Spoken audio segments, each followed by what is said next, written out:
On August 14th, 2018, the Morandi Bridge in Genoa, Italy collapsed. The collapse sent cars and people falling 150 feet into the ground and river below. During the collapse, 43 people would be killed. So, what happened? I'm Andrew, and this is History's a Disaster.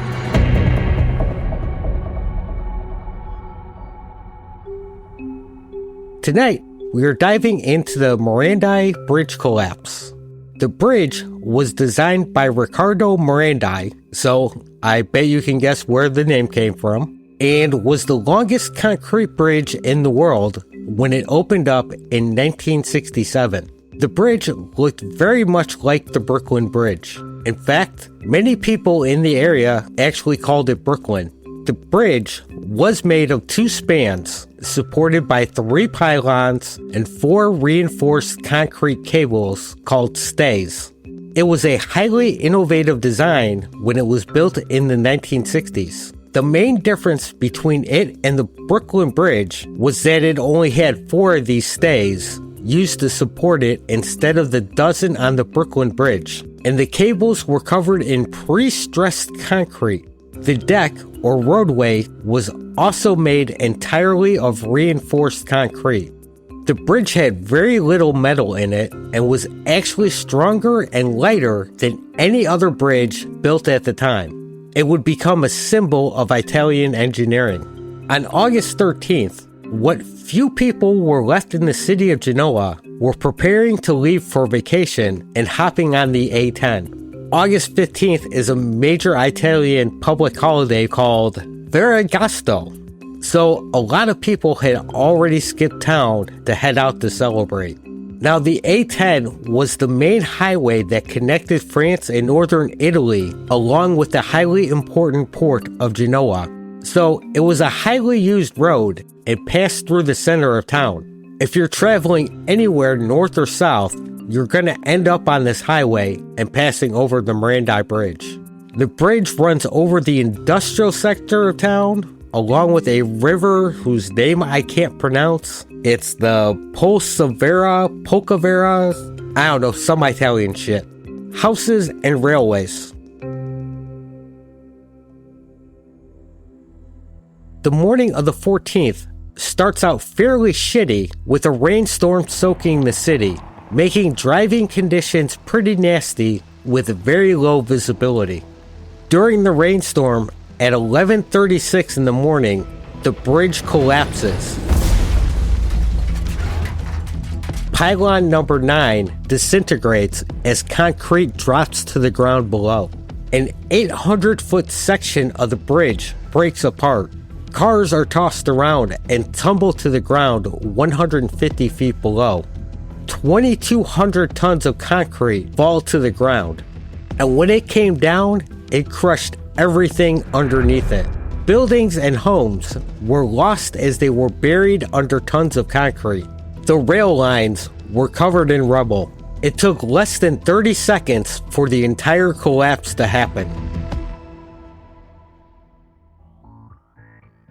In the aftermath, nearby residents ran in fear, fearing that the rest of the bridge was going to come down. People trapped in the buildings and rubble were screaming for help. First responders would receive the first calls within a minute of the collapse. They arrived within 10 minutes of the first calls and described it like the scene of a bomb explosion. Nobody could believe what they were seeing. They started looking for survivors and found car after car empty. They could hear phones ringing in the rubble as they searched. They dug through the gaps in the rubble, calling out for survivors and getting no answers. With the gaps being so narrow, they sent in 44 dogs to slip through and search for people. The dogs would find no survivors in the rubble of the bridge. However, survivors would be found in the buildings and recycling factory beneath the bridge. A mother and daughter shopping at an antique store had gotten trapped in the building when it came down. The daughter was crushed and trapped beneath the rubble. Part of the building had come down on her legs. Her pelvis was broken in 5 places. Rescue workers had to dig slowly through the wreckage of the building to get to them. Working slowly, they carefully removed her from the rubble before getting her out and getting her to the hospital. Firefighters would find a survivor near Pylon 9. He was trapped in his pickup truck 65 feet in the air, so he was not in a good position. His truck was bent into a U shape and dangling in the air. The firefighters screamed for him not to move as they climbed the rubble by hand to reach him. They had to anchor themselves in place before roping down to the driver. They had to pull him out of the truck slowly. He was in immense pain with a fractured shoulder, and his whole body was one big bruise. With him safely out of the truck, they had to be slowly lowered to the ground by rope before they could get him to the hospital. He would spend 45 days in the hospital before he was able to go home. Without knowing how many cars were trapped in the rubble, they had to go through security footage of the bridge and figure out how many cars were there when it collapsed. 16 cars, 2 vans, and 5 semis were determined to be on the bridge when it went down, far less than what traffic would normally have been. By 4 p.m., the death toll had hit 22, with many still missing. Disaster plans at nearby hospitals were started as the dead were transferred there. Family members of the missing filled the halls as they waited for word on missing loved ones. It would take 4 days before everyone was accounted for. In the end, 43 people were killed when the bridge collapsed. More than 600 people were left homeless as they had to evacuate their homes. A state funeral was held on August 18th for 18 victims, and to honor the rescue workers and firefighters on scene trying to help survivors. Thousands were in attendance at the somber event. The other victims would have private funerals. Railways would have to be shut down due to the crash. They had to set up bus services in the area between the affected stations. A state of emergency was declared the day after the collapse for the entire neighborhood and would last for more than a year. During this time, the remains of the bridge would be completely demolished and construction on the replacement began. Construction on the new St. George Bridge would be finished during the summer of 2020. Investigations into the collapse started almost immediately, and more than a few theories were developed, but none were definitively proved to be the cause. During the collapse, witnesses reported seeing flashes of light seconds before the bridge came down, which led to the theory that a lightning strike on the bridge led to the destruction. There was also talk of a small landslide hitting the bridge. Now, personally, I think neither one of these, not very likely. Fatigue was issued as a possible theory also. It was thought that a lack of upkeep, along with increased weight loads, caused additional stress to the bridge, which led to it failing. Back in the 60s, when the bridge was built, there was not as many cars as there is now. There's something like 10 times the amount of traffic than there was in the 60s. Plus, they didn't really design things back then with the thought of durability or holding up for years on end. They also didn't know shit about long-term effects on buildings. Durability wasn't really a big thought in designing. The most likely cause is corrosion that weakened the stays. Only having 4 stays was a major design flaw.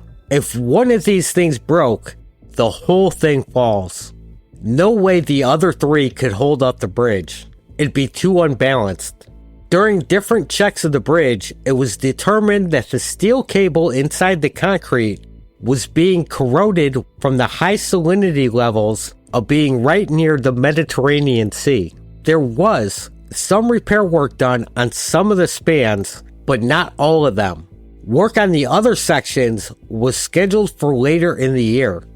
And of course, the repair work they did do, not that great. Yeah, they reinforced some of the corroded steel cables, but they didn't fill in the concrete where shit was corroded. So the moisture and salinity was still just creeping in and making shit worse. With shit just getting worse, the stay would have broken. With the stay broken, the roadway would have been severely unbalanced, leading for a complete failure of the entire span. The collapse also raised numerous concerns over Italian infrastructure and the safety of its bridges. Since 2013, 11 bridges in Italy had fallen. In 2008, the financial crisis that rocked the global economy saw the Italians looking to cut back and save money. They chose to seriously cut back on infrastructure repair. They were being too cheap to fix known problems.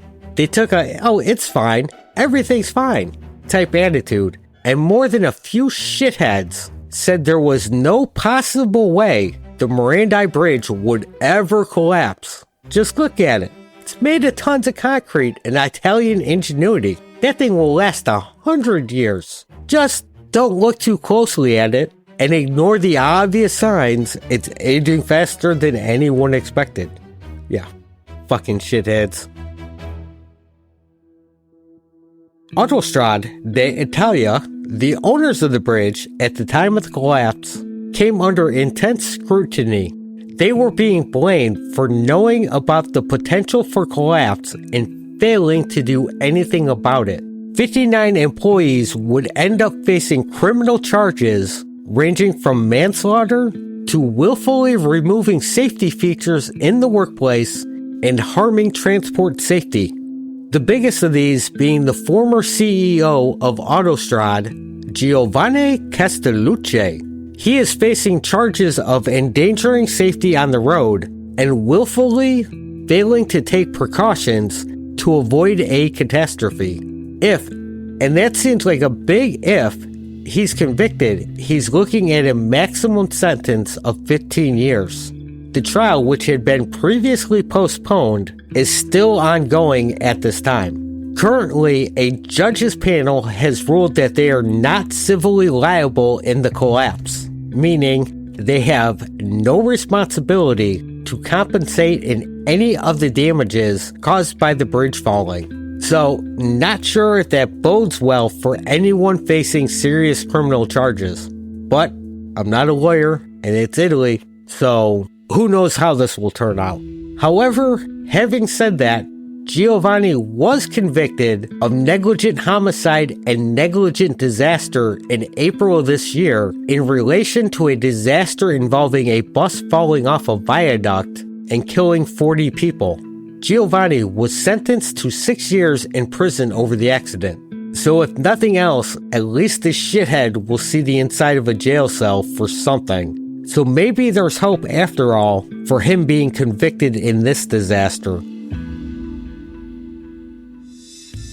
And that was the Genoa Bridge collapse disaster. A terrible tragedy that never should have happened and would not have had it not been for straight up greed and shitheads trying to be cheap asses. Thanks for listening, and if you enjoyed the show, please consider leaving a rating or review on your app of choice. And you can reach out to the show at historyisadisaster@gmail.com with questions, comments, or maybe a future show suggestion. And don't forget to follow the show on social media at historyisadisaster and share the show, because sharing is caring. And if there was more caring in the world, maybe history wouldn't be a disaster. Thanks and goodbye.